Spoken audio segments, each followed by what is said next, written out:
Assalamualaikum warahmatullahi wabarakatuh.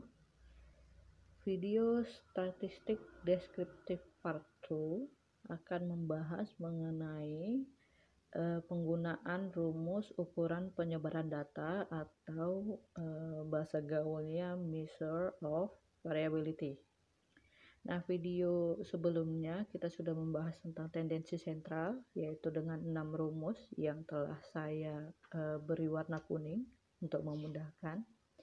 Yang pertama, rata-rata hitung atau X-bar, itu gunanya untuk memperoleh data generalisasi atau data umum, data gambaran umum dari keseluruhan data. Jadi diperoleh bahwa dari 50 nilai matematika diperoleh rata-rata sekitar 80, jadi skor rata-ratanya. Kemudian rumus kedua yaitu modus. Jadi modus ada dua hal yang dicari. Yang pertama data modus. Data modus itu adalah data yang paling banyak muncul, ada pada interval kelima. Kemudian nilai modusnya yaitu 83,83. Nah, terjadi kesalahan pengucapan, sering terjadi kesalahan pengucapan dalam hal desimal ya. Contoh di sini yang sebenarnya adalah 83,8333. Jadi tidak ada nilai puluhan, ratusan, bahkan ribuan di belakang koma. Jadi salah kalau misalnya saudara mengucapkannya 83,8333, salah ya. Jadi biasakan dari sekarang. Nah, itu modus untuk data yang sering muncul atau paling banyak muncul. Yang kemudian yang ketiga ya adalah median. Median itu adalah nilai tengah atau data tengah. Jadi satu kelompok data dibagi dua. Setelah diurutkan itu dari kecil ke besar atau dari besar ke kecil, jadi data di tengah itu adalah median. Data median ada di interval keempat dan nilai mediannya yaitu 67,5. Yang keempat ada namanya kuartil. Jadi kuartil ini satu kelompok tadi dibagi menjadi 4 bagian. Jadi hanya ada kuartil 1, kuartil 2, dan kuartil 3. Kuartil 2 itu sama dengan nilai median karena dia berada di tengah. Kuartil ya. Kemudian kuartil 1 itu datanya interval ke-13 yaitu interval ketiga untuk data ke-13. Nilai kuartilnya 73,125. Kemudian data kuartil ketiga berada pada data ke-39 atau interval kelima. Dia nilai kuartil 3-nya 86,9. Jadi kalau satu kelompok dibagi menjadi 4 bagian itu kuartil. Nah, biasanya digunakan jika saudara menggunakan penelitian survei atau penjualan. Misal saudara ingin tahu kira-kira 75% mayoritas subjek atau responden memilih apa. Nah, itu berarti saudara mencari nilai kuartil 3 karena 75%-nya. Ya. Oke, nah ini masuk ke desil. Kalau kuartil dibagi 4, sedangkan desil dibagi 10, berarti nilai desil tertinggi adalah desil 9. Jadi desil 1, 2, sampai dengan desil 9. Kemudian data desil 2 ada di interval ketiga. Untuk nilai desil 2-nya 71,25. Jadi ini kita nggak bahas lagi karena sudah dibahas di video tutorial sebelumnya. Saya hanya mengulas sedikit. Kemudian data persentil 86 ada di interval ke-6 ya. Nah, kemudian kita masuk ke ukuran penyebaran data atau measure of variability. Nah, di buku sudah saya paparkan ada 5 rumus. Namun 3 rumus diantaranya saya jadikan satu karena dia berkaitan. Yang pertama kita akan membahas mengenai rentang atau range. Rentang itu diartikan sebagai jangkauan. Ya, berarti jangkauan itu dari yang terendah ke yang tertinggi, atau rumusnya itu dari yang tertinggi dikurang terendah. Jadi jangkauan itu rentangnya, begitu ya. Kalau kita nilai terendah dikurang nilai tertinggi, dia akan menghasilkan nilai minus. Kita nggak akan tahu rentangnya, jaraknya, atau jangkauannya. Sehingga rumusnya itu maksimum, nilai terbesar dikurang dengan nilai minimum. Jadi kita menggunakan rumus Excel sama dengan max, buka kurung, kita blok rentang datanya, tutup kurung, enter. Maka diperoleh nilai 100 untuk nilai maksimum. Tanpa rumus pun saudara bisa lihat sendiri, nilai maksimumnya 100, nilai minimumnya 60. Cuman karena ini Excel, kita menggunakan rumus saja. Tadi max untuk nilai tertinggi dan min untuk nilai terendah. Jadi pas ya. Lalu R-nya rentangnya sama dengan nilai maksimum dikurang nilai minimum. 100 dikurang 60 sama dengan 40. Ini untuk nilai rentang atau range pada ukuran penyebaran data. Lalu kita mencari rentang antar kuartil, berarti jangkauan antar kuartil. Rumusnya sama, nilai tertinggi dikurang terendah. Nilai tertinggi di kuartil ada di kuartil 3 dan nilai terendah di kuartil ada kuartil 1. Jadi kita masukkan nilai kuartil 3, nilainya ya, bukan datanya. Jadi kita cari nilai kuartil 3. Nah ini nilai kuartil 3 86,5 ada di sel R46. Nih sel R46 yaitu di kolom R baris 46.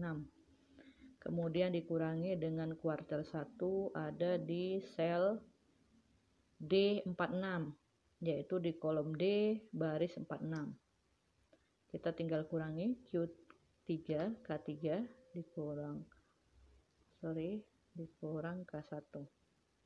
Nah, saya menggunakan rumus K karena bahasa Indonesia kuartil itu inisialnya dimulai dari huruf K. Nah, kalau saudara menggunakan bahasa Inggris itu biasanya K3 sama dengan Q3. Q3. Jadi rumusnya di sini Q3 dikurang Q1 ya. Jadi sama kuartil. Oke, kemudian kita masuk ke simpangan antar kuartil. Berarti yang dicari adalah pertengahan dari rentang.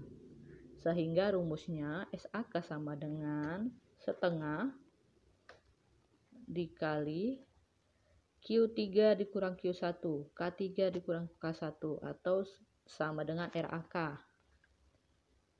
Nah, tinggal masukkan rumus setengah dari RAK. Dapatlah SAK-nya 6,87 sekian, digenapkan menjadi 6,88. Kemudian kita masuk ke rumus yang berikutnya yaitu varians. Nah, varians ini ada dua rumus berdasarkan datanya. Jadi kita pertama menggunakan data tunggal. Data tunggal itu data per biji seperti yang kanan ini. Nah, rumusnya yaitu sigma atau jumlah dari data ke I dikurang rata-rata hitung dikuadratkan. Jadi kita perlu bantuan mencari dulu data ke I dikurang rata-rata hitung dikuadratkan. Sehingga kita buat kolom sendiri sama dengan buka kurung. Kenapa buka kurung? Karena kita perlu mengurangi dulu data ke I dikurang rata-rata baru boleh kita kuadratkan. Data ke I-nya 60 dikurang dengan rata-rata. Nah, rata-ratanya diketahui di sini 80. Data tunggal ya, 80. Kemudian saudari kuadratkan. Nah, diperolehlah 400. Nah, kalau saudara ingin mengcopy pastenya, jangan lupa untuk D20 dibuat selnya bertahan supaya tidak menggeser.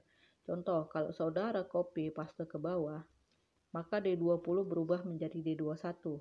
Maka itu bukan nilai rata-rata hitung, tetapi data kelompok. Nih ya, kolom D baris 21. Maka caranya, saudara harus kunci sel. Kuncinya adalah saudara klik kursornya berada pada sel yang mau dikunci. Lalu pencet tombol F4 pada keyboard. Jadi di keyboard laptop saudara itu ada escape, F1, F2, F3, F4 dan seterusnya sampai F12. Yang perlu diklik adalah F4. Sehingga muncul dolar. Ada dolar sebelum dan sesudah kolom. Sehingga selnya tidak berubah. Contoh, ini saya copy paste. Nah, tidak lagi menjadi D21 tetapi menjadi dolar D20. Jadi berada di sel 20. Nah, tinggal saudara copy lalu paste. Setelah diperoleh, jangan lupa dia minta sigma. Sigma berarti jumlah. Saudara tinggal menggunakan rumus summary sama dengan summary, buka kurung, blok yang mau dijumlahkan, tutup kurung. Nah, gampang, saudara tinggal masukkan saja nilainya. Sama dengan sel yang tadi, enter. Jadi diperoleh jumlah dari kuadrat XI, data ke I, dikurang rata-rata. Ya. Kemudian di sini N kurang 1. N-nya yaitu 50 data, 50 responden dikurang 1, 49. Saudara tinggal bagikan nilai atas dan yang bawah. Diperoleh data tunggal varians data tunggal sebesar 90,9592 atau 90,96. Nah, di Excel ini ada rumus atau formula khusus untuk mencari varians tunggal. Caranya yaitu sama dengan var, kemudian saudara buka kurung dan blok data tunggal keseluruhan. Tutup kurung, enter. Nah, lihat datanya tidak jauh beda. Jadi hanya bedanya nanti sekitar 2 angka di belakang koma. Kalau data persatuannya kita cari memperoleh 90,95 atau digenapkan menjadi 96. Sedangkan menggunakan rumus formula diperoleh 90,949 atau digenapkan menjadi 90,95. Nah, ini tidak menjadi masalah karena kalau di rumus formula biasanya tidak ada penggenapan. Jadi dia langsung kalau datanya itu komanya ada sampai puluhan di belakang desimal, dia akan menggunakan itu otomatis. Sedangkan yang manual kita mungkin terjadi pembulatan. Contoh di sini, begitu ya. Oke, jadi tidak masalah. Nah, sekarang kita masuk ke data kelompok. Data kelompok ini agak rumit karena juga ini hitungannya kasar ya. Jadi semakin kasar, semakin berkelompok data, semakin rumit rumusnya. Nah, jadi bantuan yang pertama kita harus tahu untuk mencari, ini ada kesalahan ya. Jadi jadi kita harus tahu dulu F dikali XI kuadrat, lalu dijumlahkan, kemudian kita harus tahu jumlah dari F kali XI baru dikuadratkan. Nah, kita perlu bantuan tabel. Nah, ini yang pertama kita butuh bantuan tabel F dikali XI supaya kita bisa memperoleh data F dikali XI kuadrat. Nah, jadi untuk rumus yang pertama ini, yang sebelah kiri, saya blok ini. Nah, sigmanya kita peroleh dari ini, sel Q12. Ya, jadi Q12 ini kita peroleh untuk mendapatkan rumus ini.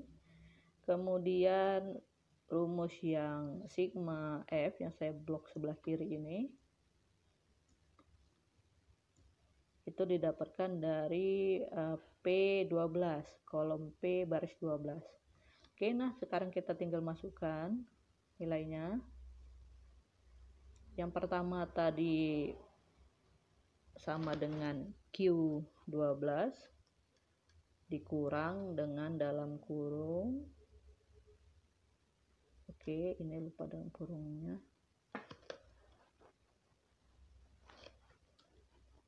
Dalam kurung QP12. Ya, baru dibagi dengan N-nya 50, dibagi 50. Oke. Nah, N-nya di sini 50 dikurang 1. Kita masukkan rumus sama dengan dikurang. Nah, ini dibagi 50. Nah, yang di bawahnya 50 dikurang 1, 49. Nah, kita tinggal kurangi dulu, buka kurung dulu karena kita melakukan pengurangan. Baru boleh kita bagi dengan 49. Maka diperoleh untuk varian data kelompok sebesar 6.603,73. Berbeda ya, karena satu dia data kelompok, satu dia data tunggal. Oke, nah kita lanjut ke simpangan baku. Simpangan baku itu rumusnya mau data tunggal ataupun data kelompok sama, yaitu SD sama dengan akar dari varians. Jadi tinggal buat aja square root SQRT, artinya akar kuadrat, buka kurung, lalu masukkan nilai dari variansnya, enter. Jadi diperoleh data simpangan baku data tunggal 9,53672 atau digenapkan menjadi 9,54. Sedangkan untuk data kelompok dia sebesar 81,2633. Nah, jadi jangan salah, jangan terkecoh. Kalau saudara dari awal sudah menggunakan data kelompok, maka buatlah data kelompok seluruhnya. Namun jika datanya itu tunggal, maka buatlah data tunggal. Oke, di sini ada kesalahan kita ya. Jadi di sini seharusnya P12-nya dikuadratkan. Pantes jauh jaraknya. Oke, nah jadi tidak terlalu jauh ya data tunggal dengan data kelompok. Jadi tadi kesalahannya ini seharusnya kita kuadratkan. Namun tadi hanya P12. Padahal seharusnya P12 itu dikuadratkan. Kita lihat P12-nya. P12 itu masih F kali XI. Sementara jumlah atau sigma dari F kali XI. Sementara rumusnya sigma F kali XI harus dikuadratkan. Oke. Nah, jadi jarak perbedaan antara data tunggal dengan data kelompok itu tidak akan jauh. Data tunggal itu lebih akurat, yaitu 90,949 atau 90,59 ini. Sedangkan data kelompok itu lebih kasar, sehingga jaraknya itu bisa sekitar 7 angka untuk data tunggal varians dan 3 angka di belakang koma untuk simpangan baku. Nah, sekian video tutorial mengenai statistik deskriptif. Usai sudah, karena ada dua, tendensi sentral dan varians, variability, ukuran pemusatan dan ukuran penyebaran data. Semoga ilmunya bermanfaat. Saya akhiri. Assalamualaikum warahmatullahi wabarakatuh.